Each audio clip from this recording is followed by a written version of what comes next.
Another attributes that you could use for the image tag are title, height, and width.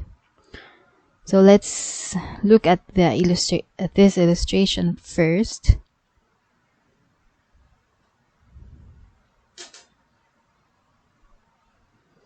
Okay, so did you see the hidden message?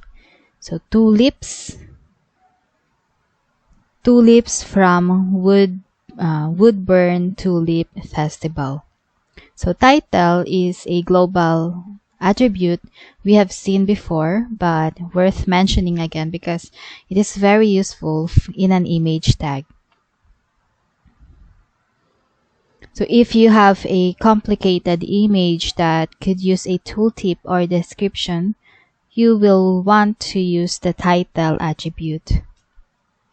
So the alt attribute is meant to be an alternate source of information, while the title attribute should provide additional information about the image. So this is the code for this illustration. Okay, take note that for images, you must use an alt attribute, as there is no guarantee that the title attribute is presented to assistive technology users. The title attribute should not be relied upon for important information, and it should not be placed in place of the alt attribute.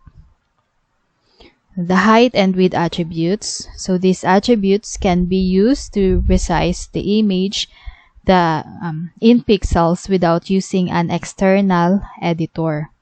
So for example, if this is the original image in your web page, so clearly that it is too big for the page, or it might be too big.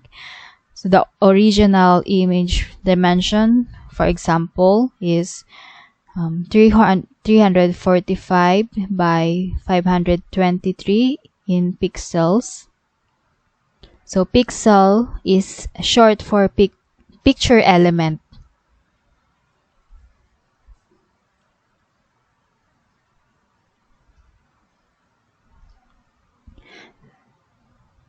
So those are the little dots that make up your image on a computer display, like the monitor or laptop you are viewing this in.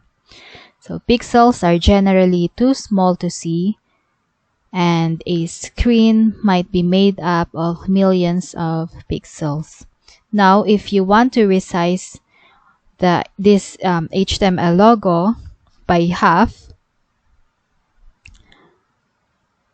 you can declare that, or you can use the height and width attributes.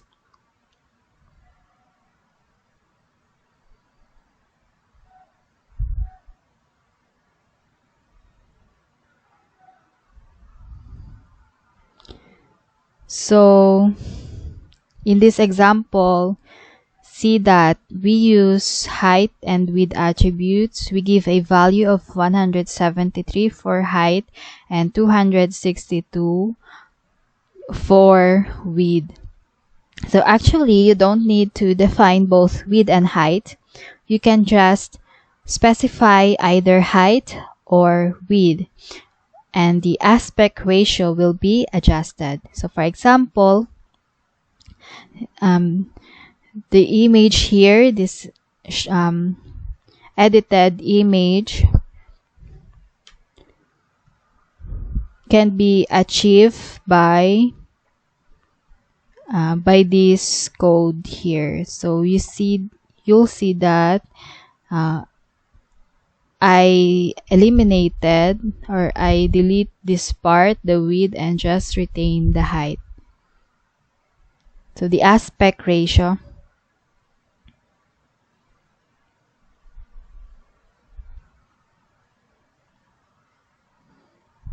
will just be adjusted. So the use of these attributes really depends on how you are using the image. So if it is a part of an image grid or a list with multiple images of the same size, it is best to achieve by CSS. So you don't have to bother adding the same dimensions to every image and it will be repetitive. So plus, it is generally bad practice to encode dimensions directly